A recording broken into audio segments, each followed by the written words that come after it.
Residential house property यानी मकान बेचने से होने वाले प्रॉफिट पर भी क्या इनकम टैक्स लगता है, और यदि लगता है तो क्या किसी तरीके से इसे बचाया जा सकता है। नमस्कार दोस्तों, फाइनेंशियल लिटरेसी सीरीज में आपका एक बार फिर से स्वागत है। और आज के वीडियो में हम लोग कैपिटल गेन टैक्स के बारे में बात करेंगे जो रेसिडेंशियल हाउस प्रॉपर्टी पर लगता है और किस तरह से इसे बचाया जा सकता है। सबसे पहली बात, हम लोग इनकम टैक्स एक्ट 1961 से स्टार्ट करते हैं।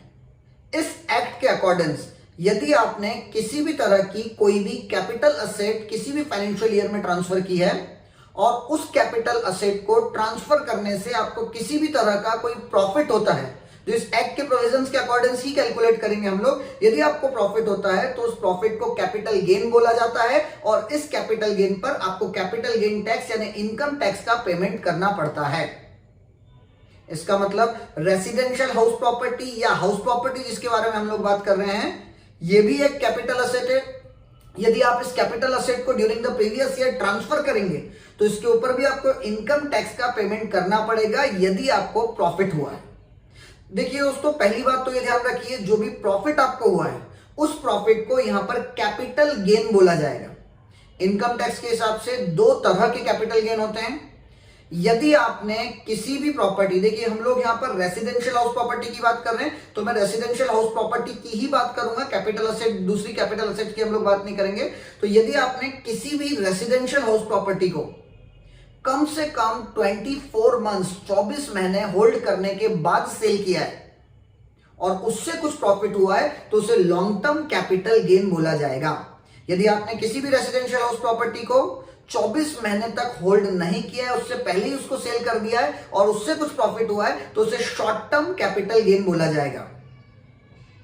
जब आप कैपिटल गेन वर्ड के बारे में बात करते हैं तो कैपिटल गेन लॉन्ग टर्म है या शॉर्ट टर्म है, इस चीज का आपकी टैक्स लायबिलिटी पे बहुत इंपैक्ट पड़ता है।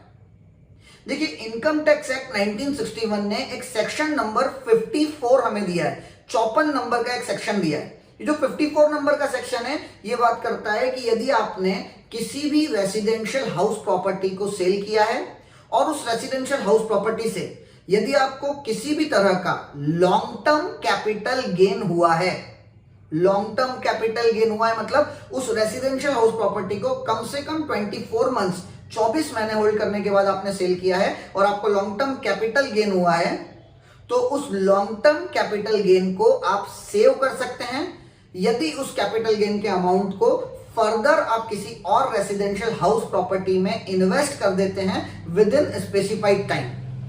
मतलब सेक्शन 54 का जो बेसिक प्रोविजन है, सेक्शन 54 का जो कंसोलिडेट प्रोविजन है, वो केवल इतना ही है।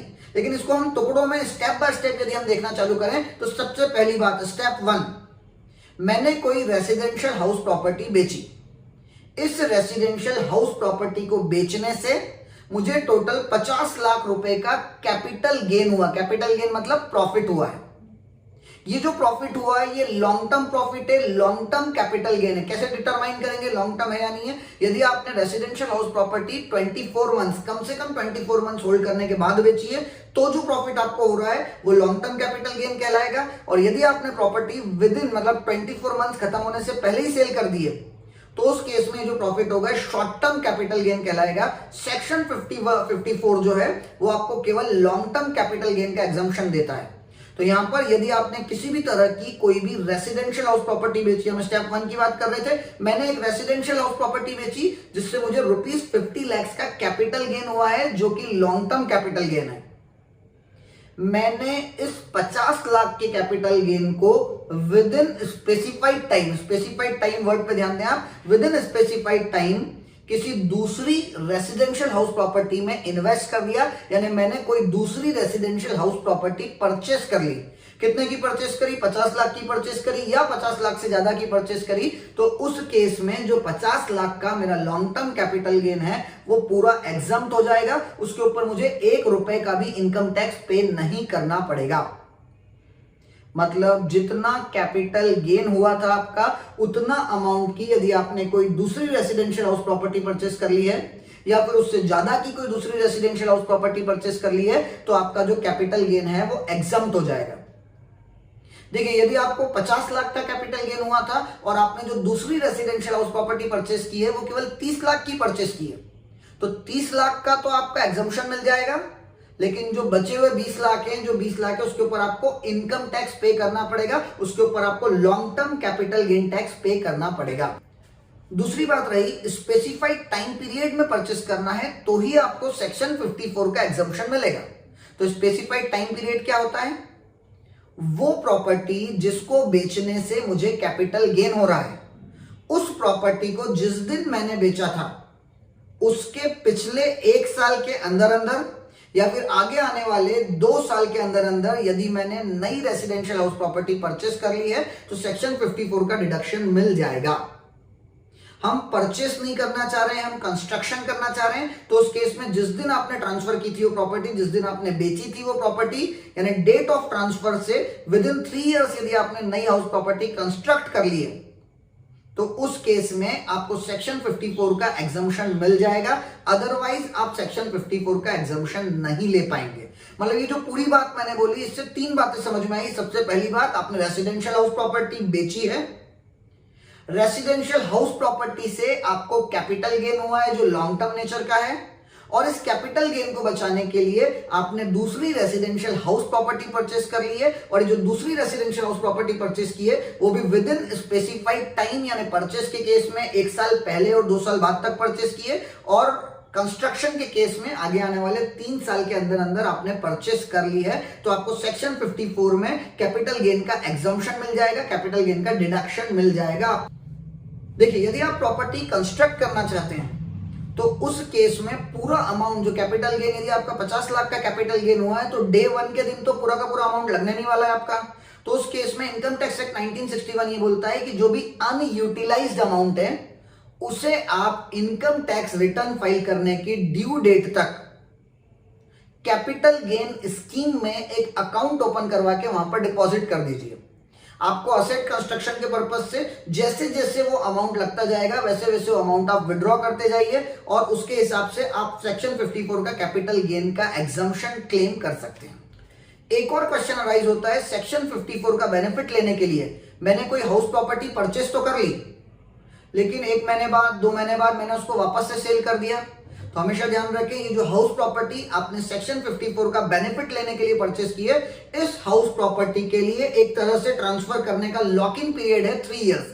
मतलब आगे आने वाले 3 सालों तक आप इस नई हाउस प्रॉपर्टी को ट्रांसफर नहीं कर सकते हैं। यदि विद इन 3 इयर्स आप इस नई हाउस प्रॉपर्टी को ट्रांसफर करते हैं तो जो कैपिटल गेन का डिडक्शन एग्जम्पशन आपको मिला था वो एग्जम्पशन डिडक्शन वापस से रिवर्स हो जाएगा, और उसके ऊपर आपको वापस से इनकम टैक्स पे करना पड़ेगा।